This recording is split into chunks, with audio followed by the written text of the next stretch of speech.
Hello दोस्तों, नमस्कार। अभी की सबसे बड़ी खबर आ रही है, जहां पर आतंकी संगठन कश्मीर फाइट की बहुत बड़ी धमकी, हमास की तरह करने होंगे हमले, प्रधानमंत्री और गृह मंत्री को करेंगे टारगेट। जी हां दोस्तों, बहुत बड़ी धमकी दी गई है कश्मीर फाइट के द्वारा भारत को लेकर। जी हां दोस्तों, साथ ही साथ आपको बताएंगे जहां पर फिर एक बार नेपाल में उठी हिंदू राष्ट्र की मांग। जी हां, साथ ही साथ आपको बताएंगे जहां गृह मंत्री राजनाथ सिंह ने पीओके पर और पीओके को हासिल करने को लेकर बहुत बड़ा बयान दिया है। दोस्तों वाकई में एक से एक बड़ी खबर आज आपको बताने वाले हैं, बने रहेगा वीडियो के अंत तक। लेकिन खबरों में आगे बढ़ने से पहले अगर आप भी अपने भारत देश का, भारतीय सेना का, भारत के संप्रभुता अखंडता का दिल से समर्थन करते तो फिर वीडियो का भी कर दीजिए लाइक, चल कर दीजिए सब्सक्राइब, बेल आइकन दबाइए, साथ ही कमेंट बॉक्स में लिख दीजिएगा जय हिंद। जी हाँ दोस्तों, तो चलते हैं पहली और सबसे बड़ी खबर की तरफ, जहां हमास की तरह करने होंगे भारत पर हमले, पीएम और गृह मंत्री को करें टारगेट। जी हाँ, आतंकी संगठन कश्मीर फाइट की बहुत बड़ी धमकी। जी हां, आतंकी समूह कश्मीर फाइट की ओर से एक धमकी भरा लेटर सामने आया है। आतंकवादी समूह ने आह्वान किया है कि जिस तरह हमास ने कुछ समय पहले इजराइल पर अटैक किया था, उसी तरह से हमले करने होंगे। आतंकी समूह कश्मीर फाइट ने अपने सदस्यों से पर्यटकों के, गैर स्थानीय लोगों के, सुरक्षा बलों को निशाना बनाने को कहा है। साथ ही टेररिस्ट ग्रुप ने अपने सदस्यों से प्रधानमंत्री और गृह मंत्री को निशाना बनाने को कहा है। जी हाँ, कश्मीर फाइट ने अपने आतंकियों से कहा है कि हाई प्रोफाइल हस्तियों को निशाना बनाए, सेलिब्रिटीज को निशाना बनाए। संगठन ने धमकी भरे खत में लिखा है कि गाजा में हो रहा नरसंहार उन सभी लोगों के लिए आंखें खोलने वाला है जो संयुक्त राष्ट्र या फिर अन्य मानवाधिकार समूह और देश से उम्मीदें रखते हैं। मरी हुई खामोशी इन तथाकथित शांति के रक्षकों का जीवंत प्रमाण है। साथ ही कहा कि अगर ये पाखंडी गाजा नरसंहार के लिए तैयार हैं तो HOJK के भविष्य के बारे में भी सोचें। अब समय आ गया है कि IIOJK यानी कि इंडियन ऑक्यूपाइड जम्मू कश्मीर, उनकी तरफ से बताया गया है कि IIOJK में सशस्त्र प्रतिरोध लड़ा के अपनी रणनीति बदले और अधिनायकवादी भारतीय शासन में और उसके आसपास हाई प्रोफाइल टारगेटों पर ध्यान केंद्रित करे। जी हाँ दोस्तों, इन आतंकी संगठन कश्मीर फाइट ने जो धमकियां दी है वो हमने 1 से लेकर 9 धमकियां आपको स्क्रीन पर दिखा दिया है। दोस्तों आप देख पा रहे होंगे, ये 9 की 9 धमकी दी गई है भारत को, पीएम नरेंद्र मोदी जी को, गृह मंत्री अमित शाह जी को। अब ऐसे में दोस्तों भारत में सुरक्षा व्यवस्था और ज्यादा कड़ा कर दिया गया है। भारतीय सेना अलर्ट मोड में आ चुकी है और इस आतंकी संगठन का पता लगाया जा रहा है। जी हां दोस्तों, साथ ही साथ अगली खबर की बात करें, जहां हमें गणतंत्र नहीं राजतंत्र चाहिए। जी हां, फिर एक बार नेपाल में उठी हिंदू राष्ट्र की मांग, आखिर क्यों बता दें। नेपाल में फिर से राजशाही और हिंदू राष्ट्र की मांग तेज हो गई है। इसके लिए गुरुवार को राजधानी काठमांडू में बड़े पैमाने पर विरोध प्रदर्शन हुए। हालात इस कदर बेकाबू हो गए कि भीड़ को काबू करने के लिए पुलिस को लाठी और आंसू गैस का इस्तेमाल करना पड़ा, जिसमें पुलिस और प्रदर्शनकारी दोनों को ही हल्की चोटें आई हैं। हजारों की संख्या में जुटे प्रदर्शनकारियों की मांग थी कि साल 2008 में खत्म की गई राजशाही की वापसी हो और नेपाल का हिंदू राष्ट्र का दर्जा दोबारा से बहाल किया जाए। कहा जा रहा है कि इसमें बड़ी संख्या में नेपाल के पूर्व राजा ज्ञानेंद्र के समर्थकों की थी। वे प्रदर्शन के दौरान ज्ञानेंद्र के पक्ष में लगातार नारे भी लगा रहे थे। प्रदर्शनकारियों का कहना था कि राजा हमारे लिए जान से भी बढ़कर हैं और हमें गणतंत्र नहीं राजतंत्र चाहिए। प्रदर्शनकारियों के आरोप है कि नेपाल की सरकार, राजनीतिक दल और पूरा का पूरा प्रशासनिक अमला भ्रष्ट हो गया है। उनका यह भी मानना है कि इसके लिए इस विफल शासन तंत्र को ही उखाड़ फेंकने की आवश्यकता है। बहरहाल दोस्तों, क्या इन लोगों की ये मांग ठीक है? आप क्या कहते हैं? क्या गणतंत्र से राजतंत्र होना कितने हद तक ठीक होगा दोस्तों, या बिल्कुल भी नहीं? अपनी राय अवश्य दीजिएगा, क्योंकि गणतंत्र में हर किसी के पास एक व्यक्ति के पास अधिकार होता है अपनी जिंदगी जीने का। ऐसे में क्या राजतंत्र वाकई में नेपाल के लिए ठीक रहेगा, या फिर आपकी इस पर जो भी राय हो कमेंट में लिखकर अवश्य बताइएगा। चलते हैं अगली बड़ी खबर की तरफ, जहां रक्षा मंत्री राजनाथ सिंह का पीओके को लेकर सबसे बड़ा बयान। कहा पीओके पर कब्जा करने की कोई जरूरत ही नहीं, वो खुद ब खुद अपने पास आ जाएगा। जी हां दोस्तों, देश के रक्षा मंत्री राजनाथ सिंह ने पाकिस्तान अधिकृत कश्मीर यानी पीओके को लेकर बहुत बड़ा दावा किया है। जी हां, उन्होंने TV9 से खास बातचीत में कहा है कि पीओके पर अटैक की कोई जरूरत नहीं है, खुद से ही भारत में मिलने की तरफ बढ़ रहा है। रक्षा मंत्री ने दावा किया है कि उन्होंने इसको लेकर 1 साल पहले ही भविष्यवाणी कर दी थी। उन्होंने कहा कि हमने साल भर पहले श्रीनगर में जाकर कहा था कि पाकिस्तान पर आक्रमण या पीओके पर कब्जा करने की कोई जरूरत नहीं, पीओके खुद मांग करेगा। आज देखिए वहां से कितनी तेजी से मांग आ रही है। 70 से 75 साल पहले तो हमारे साथ ही था,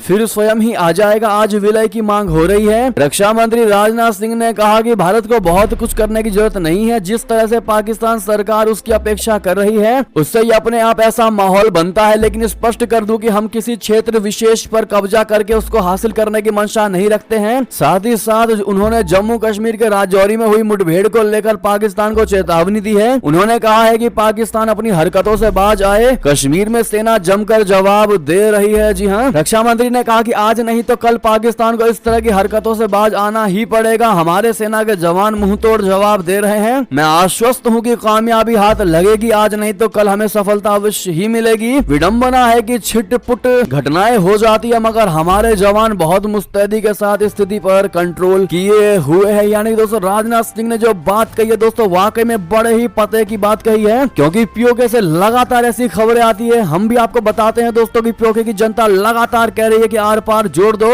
भारत के साथ हमें जोड़ दो, पाकिस्तान के अंडर में हमें नहीं रहना। दोस्तों पीओके की जनता भी जानती है कि अगर विकास वाकई में चाहिए तो भारत के साथ ही जुड़ना पड़ेगा। पाकिस्तान खुद कंगाल बैठा है पीओके को, वो क्या ही फंड देगा या वहाँ क्या ही विकास होगा। ऐसे में पीओके की जनता पूरे तरीके से परेशान हो चुकी है और उसे पता है कि भारत ही एकमात्र ऐसा देश है जिसके साथ पीओके भी तरक्की कर सकता है। बहरहाल दोस्तों क्या आप भी राजनाथ सिंह के इस बात का समर्थन करेंगे, बताइएगा जरूर। अगली खबर की बात करते हैं जहां कतर कोर्ट ने स्वीकार कर दी भारत की अर्जी, मौत की सजा पाए नेवी के 8 पूर्व अफसरों को राहत की उम्मीद। दरअसल पिछले साल कतर में गिरफ्तार किए गए भारतीय नौसेना के 8 पूर्व कर्मियों को 27 अक्टूबर 2023 को कतर की अदालत ने मौत की सजा सुनाई तो हर कोई हैरान रह गया। अब इस मामले में बहुत बड़ा अपडेट आया है। सूत्रों के मुताबिक कतर कोर्ट ने मौत की सजा पाए पूर्व भारतीय नौसेना कर्मियों की अपील स्वीकार कर ली है और जल्द ही इस मामले की अगली सुनवाई की जाएगी। ये अपील भारत सरकार द्वारा दायर की गई थी। कतर की एक अदालत ने गुरुवार यानी 23 नवंबर को अपील दस्तावेज स्वीकार कर लिया। सूत्रों के मुताबिक कोर्ट अपील का अध्ययन कर रही है और अगली सुनवाई जल्द होने की उम्मीद है। भारत के विदेश मंत्रालय के प्रवक्ता अरिंदम बागची ने अपनी आखिरी साप्ताहिक ब्रीफिंग में कहा है कि भारत ने फैसले के खिलाफ पहले से ही अपील दायर कर दी है। ऐसे में दोस्तों मोदी है तो मुमकिन है कहना बिल्कुल भी मत भूलेगा आप लोग। अगली खबर की बात करें जहां पाकिस्तान और अफगानिस्तान में रुके हजारों ट्रकों के पहिए भारत के लिए क्यों है यह खुशी की बात, आपको बता दें पाकिस्तान और अफगानिस्तान के रिश्ते लगातार बदहाल स्थिति में पहुंचते जा रहे हैं। हालात ये हो गए हैं कि अफगानिस्तान ने पाकिस्तान की ओर से आने वाले हजारों ट्रकों को तोरखाम बॉर्डर पर रोक दिया है। अफगानिस्तान ने पाकिस्तान के साथ यह कड़ा रुख उनकी ओर से शरण पाए हुए अफगानी नागरिकों को देश से निकाले जाने के बाद अपनाया है। अफगानिस्तान की ओर से इस तरीके के कड़े रुख पर पाकिस्तान न सिर्फ शक पकाया है बल्कि उसने भी इस प्रतिक्रिया में अफगानिस्तान ने पाकिस्तान के साथ व्यापार बंद कर दिया है। विदेशी मामलों के जानकारों का कहना है कि पाकिस्तान इस खुले बॉर्डर से ट्रेड कर भारत में नशे की बड़ी खेप पहुंचाता था। अनुमान यही लगाया जा रहा है कि बंद हुए इस व्यापारिक समझौते से भारत में अब पाकिस्तान की ओर से नशे की तस्करी और अवैध कारोबार पर लगाम लग सकेगी। दोस्तों अगली खबर की बात करते हैं जहां जम्मू कश्मीर में सुरक्षा बलों ने 2 आतंकियों का किया एनकाउंटर, गुफा में छिपकर करते थे हमला। जी हां, जम्मू कश्मीर के राजौरी में सुरक्षा बलों द्वारा चलाए जा रहे ऑपरेशन में 2 आतंकियों को और मार गिरा दिया गया है। सुरक्षा अधिकारी ने इस बाबत कहा कि राजौरी क्षेत्र के जंगलों में एक छोटी सी गुफा थी जिसका इस्तेमाल आतंकी छुपने के लिए किया करते थे।